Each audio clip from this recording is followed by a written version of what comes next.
చాలా కేసుల్లో మనం చూస్తూ ఉంటాం.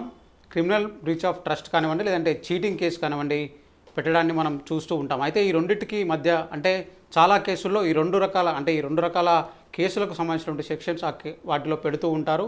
సో ఈ నేపథ్యంలోనే ఈ రెండింటికి కూడా ఒకటే కాదు, ఈ రెండింటికి స్పష్టమైనటువంటి డిఫరెన్స్ ఉంది అంటూ కూడా సుప్రీంకోర్టు ఒక జడ్జిమెంట్ వెలువరించింది. ఈ నేపథ్యంలో అసలు ఈ రెండింటికి సంబంధించినటువంటి సెక్షన్స్ ఏంటి, ఇవి ఎప్పుడు అప్లికబుల్ అవుతాయి తెలుసుకునేటువంటి ప్రయత్నం చేద్దాం. మనతో మాట్లాడాలనుకున్నారు హైకోర్టు అడ్వకేట్ బాలకృష్ణ గారు. ఒకసారి సార్తో మాట్లాడదాం. సార్, మనం చూస్తూ ఉంటాం అంటే ఇప్పుడు నేను చెప్పినటువంటి రెండు కూడా సో చాలా ముఖ్యంగా క్రిమినల్ కేసులో ఎక్కువగా పెడుతూ ఉంటారు.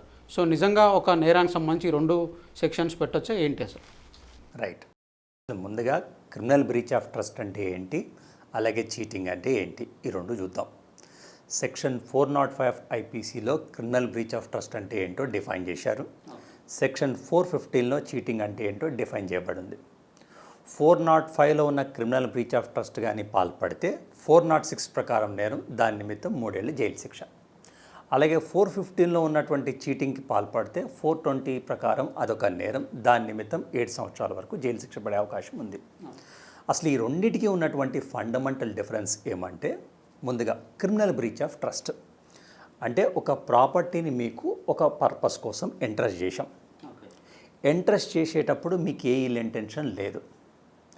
ఎంట్రస్ట్ చేసిన తర్వాత సబ్సిక్వెంట్గా ఈ ప్రాపర్టీని ఏ పర్పస్ కోసం అయితే ఇంట్రెస్ట్ చేశానో ఆ పర్పస్ కోసం కాకుండా మిస్యూజ్ చేయటము, లేదా ఈ ప్రాపర్టీని అన్లాఫుల్గా మీరేమన్నా వాడటమో చేస్తే ఇది క్రిమినల్ బ్రీచ్ ఆఫ్ ట్రస్ట్ అవుతుంది. Number 1. Coming to cheating at the very time of financial transaction are property transaction అంటే ముందస్తుగానే అట్ ద వెరీ అవుట్సైడ్ ఫ్రాడులెంట్గా, డిసీట్ఫుల్గా మీరు కానీ ప్రాపర్టీ ట్రాన్స్ఫర్ చేయించుకుంటే, ఇండ్యూస్ చేసి మరి, అది చీటింగ్ అవుతుంది. ఈ రెండింటికి ఉన్నటువంటి ఫండమెంటల్ డిఫరెన్స్ ఇది. ఎందుకు ఈ డెఫినేషన్ మనం ప్రస్తావిస్తున్నామంటే, ఒకటి అబ్జర్వ్ చేస్తే చీటింగ్ అనేది at the very beginning of transaction attract అయ్యేటువంటి offence, versus criminal breach of trust అనేది ట్రాన్సాక్షన్ అయిన తర్వాత సబ్సిక్వెంట్గా మీ చర్యల ద్వారా అట్రాక్ట్ అయ్యేటువంటి అఫెన్స్. సో ఈ రెండు కూడా కోఎగ్జిస్ట్ అయ్యే పరిస్థితే లేదని చెప్పేసి సుప్రీంకోర్టు ఇప్పుడు కాదు, స్టార్టింగ్ ఫ్రమ్ 2024 రిపిటేటివ్గా చెప్తూనే ఉంది. అంటే మనకి Delhi race club versus state of UP 2024లో అయితే అసలు ఈ దేశంలోని పోలీసులకి ట్రైనింగ్ ఇవ్వాలి, అనేక సార్లు ఈ కోర్టు డైరెక్షన్ ఇచ్చినా సరే పోలీసులు దాన్ని పెడిచెవన పెట్టి ఈ రెండింటినీ కలిపి ఇన్వోక్ చేస్తున్నారు. ఈ రెండు కూడా యాంటీథెటికల్ టు ఈచ్ అదర్. 406ని 420ని కలిపి ఇన్వోక్ చేయడానికి లేదు ఎఫ్ఐఆర్లో అని చెప్పేసి కేటగారికల్గా క్లారిఫై చేసింది. అదే జడ్జిమెంట్ని, అదే ప్రిన్సిపల్ని ఇప్పుడు సుప్రీంకోర్టు ఇంకొకసారి రీస్టేట్ చేసింది. సో జనరల్గా ఏంటి అంటే సివిల్ కేసు, క్రిమినల్ కేసు, యాక్చువల్గా ఈ రెండింటి మధ్య మెయిన్గా ఉన్న డిఫరెన్స్ ఏంటి? ఒక సివిల్ కేసు ఎప్పుడు ఈ క్రిమినల్ కేసుగా మారేటువంటి అవకాశం? రైట్.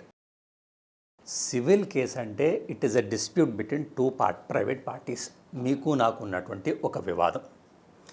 సివిల్ కేసుకి కొన్ని క్యారెక్టరిస్టిక్స్ ఉంటాయి. ఏ స్టేజ్ ఆఫ్ లిటిగేషన్లో అయినా సరే ఇట్ ఈస్ కంపౌండబుల్. ఓకే. అలాగే civil case it is protracted in nature, చాలా దీర్ఘకాలికంగా ఈ లిటిగేషన్ అనేది నడుస్తుంది. Now coming to a criminal offence, it is not an offence against the victim but an offence against the society as a whole. అందుకే criminal కేసుని మీరు ఎలా పడితే అలా విత్డ్రా చేసుకునేటువంటి అవకాశం లేదు. కేవలం సెక్షన్ 320 ఆఫ్ సిఆర్పిసిలో ఉన్నటువంటి కాంపౌండబుల్ అఫెన్సెస్ని మాత్రమే విక్టిమ్ కాంప్రమైజ్ అయ్యేసి క్లోజ్ చేసుకునే అవకాశం ఉంది, లేదంటే లేదు.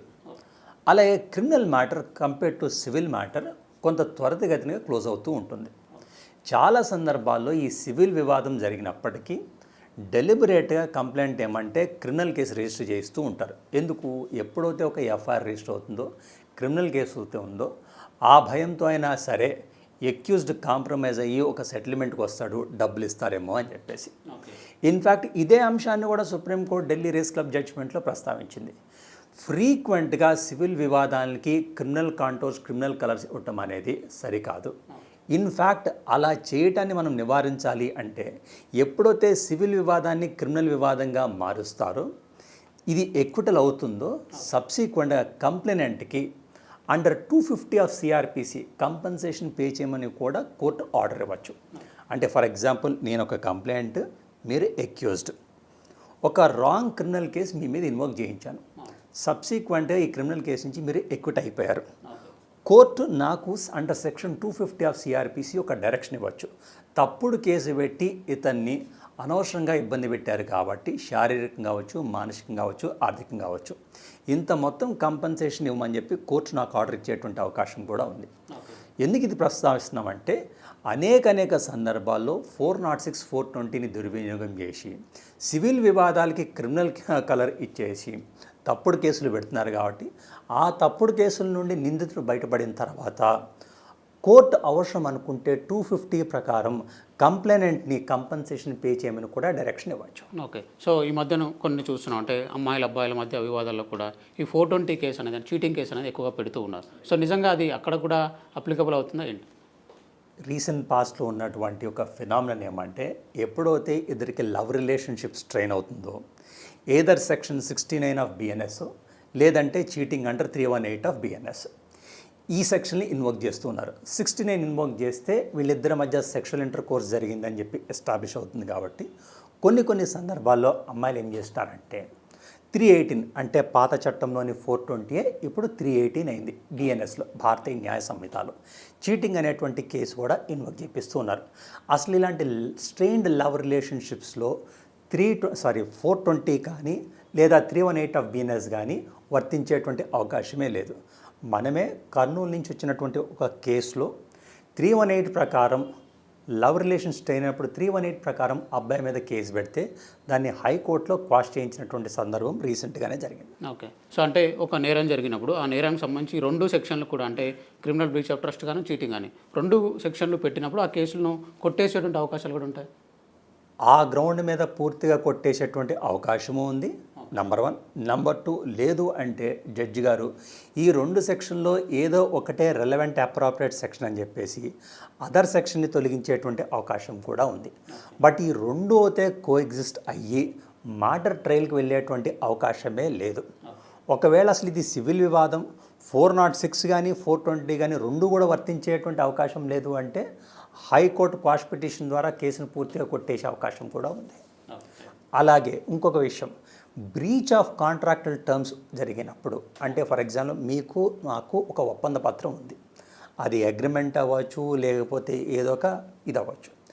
ఈ అగ్రిమెంట్లో మీరు నేను డిఫాల్ట్ అయినంత మాత్రాన అక్కడ క్రిమినల్ బ్రీచ్ ఆఫ్ ట్రస్ట్ కానీ లేదంటే 420 కానీ అట్రాక్ట్ అయ్యే పరిస్థితే లేదు. ఓకే. సో జనరల్గా ఏంటి అంటే ఎలాంటి వివాదాలు అనుకోవచ్చు, అంటే చిన్న వివాదాలని చెప్తున్నారు. సో చిన్న ఒప్పందాలు ఉల్లంఘన జరిగినప్పుడు చెప్తున్నాం. సో జనరల్గా ఎలాంటివి ఉంటుంది? లేదు, చిన్న వివాదం, ఏ వివాదమైనా సరే. ఫర్ ఎగ్జాంపుల్ ఇద్దరు వ్యక్తుల మధ్య ఒక అగ్రిమెంట్ ఉంది. ఆ అగ్రిమెంట్లో ఏదో ఒక పార్టీ డిఫాల్ట్ అయినా వైలేట్ చేసినా సరే అక్కడ క్రిమినల్ బ్రీచ్ ఆఫ్ ట్రస్ట్ కానీ చీటింగ్ కానీ వర్తించేటువంటి అవకాశం లేదు. Okay, right, thank you. ఇది ఓవరాల్గా చూసుకున్నట్లయితే క్రిమినల్ బ్రీచ్ ఆఫ్ ట్రస్ట్ కానివ్వండి, చీటింగ్ కానివ్వండి, ఈ 2 కూడా సపరేటు, ఒకటే నేరానికి సంబంధించి ఈ 2 సెక్షన్లు కూడా పెట్టడానికి వీల్లేదంటూ కూడా సుప్రీంకోర్టు మరొకసారి స్పష్టంగా చెప్పింది. అయితే కింది స్థాయిలో ఉన్నటువంటి పోలీసులకు ఈ 2 సెక్షన్ల పైన కూడా పెద్దగా అవగాహన లేకపోవడం, లేదంటే కావాలని కూడా అంటే అవతల వ్యక్తులను ఇబ్బంది పెట్టాలి అనేటువంటి ఉద్దేశంతో కూడా ఇలాంటి 2 సెక్షన్లను కూడా జోడించి పెడుతున్నారు అనేటువంటి విషయాన్ని కూడా బాలకృష్ణ గారు అయితే చెప్తున్నారు. వీడియో జర్నలిస్ట్ లక్ష్మణ్తో శ్రవణ్, ఏబీ ఆంధ్రజ్యోతి, హైదరాబాద్.